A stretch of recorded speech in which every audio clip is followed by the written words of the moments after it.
Alors on va aller modifier la numérotation, on va faire un numéro plus grand, on va choisir la police de caractère.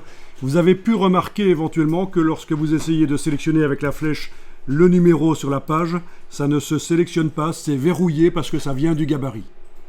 Pour arriver à modifier quelque chose qui vient d'un gabarit, il faut le déverrouiller, mais dans ce cas-ci, on n'a pas d'intérêt à le faire.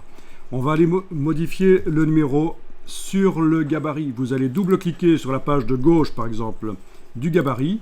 Vous avez la balise A.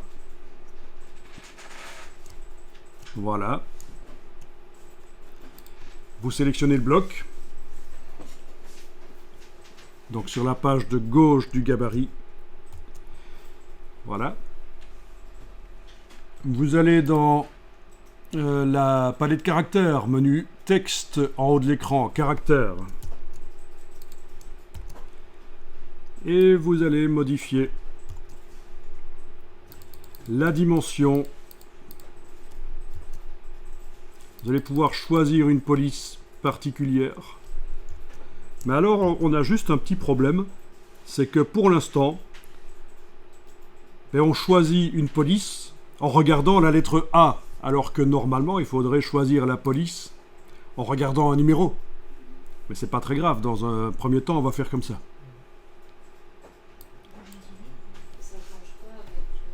Alors, dans le cas où un bloc ne contient pas plusieurs types d'écriture, des sous-titres, des titres, etc., le fait de sélectionner le bloc et de modifier la palette de caractères ou de sélectionner avec l'outil texte revient au même. Voilà. Si j'avais plusieurs types d'écriture dans un bloc, je devrais y aller avec le texte pour préciser que je modifie le sous-titre ou préciser que je modifie le texte principal. Mais ici, c'est la même chose en fait, ça ne change rien du tout. Bien, donc vous vous rendez compte que sur la page de droite, on n'a pas modifié les choses. Donc qu'est-ce qu'on va faire? Eh bien on va ruser. On va faire un style de paragraphe. Un style de paragraphe, parce que oui, on peut considérer ça comme un paragraphe.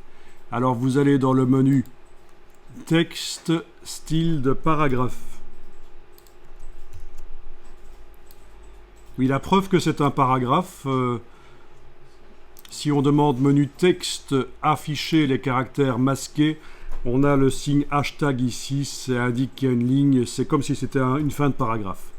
Texte, afficher les caractères masqués, c'est quelque chose qu'on fait souvent dans InDesign. Les balises, dernière ligne du menu texte, c'est afficher les caractères masqués. Voilà. Donc on peut considérer que c'est un paragraphe et on va faire un style de paragraphe. Pour l'instant, on a démarré du paragraphe standard qui était livré avec le document et il y a eu des modifications, c'est ce que le petit signe plus ici vous indique. Qu'est-ce qu'il y a eu comme modification? Quand on survole le signe plus, ça vous le met.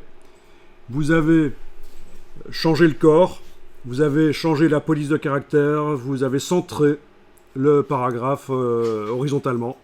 Voilà. Vous n'avez pas nécessairement la même taille de corps, la même police, ça n'a pas d'importance. Vous étiez libre de choisir la taille de la balise de numérotation automatique et sa police de caractère.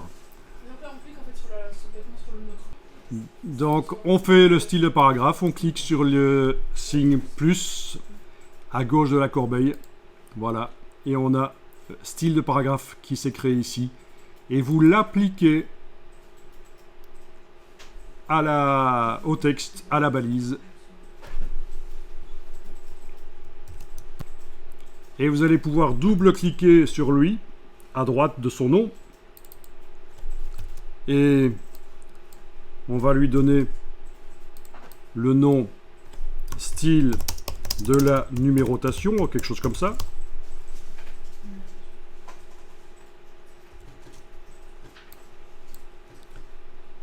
OK. On va zoomer en arrière et avec la barre d'espacement pour avoir la main. Enfin, ça dépend si vous êtes avec l'outil texte ou pas. En tout cas, vous prenez la main et vous allez voyager sur l'autre bloc là. Et vous allez appliquer sur cette balise-là, ce bloc-là, vous appliquez style de la numérotation. Et voilà. On a la même chose de chaque côté.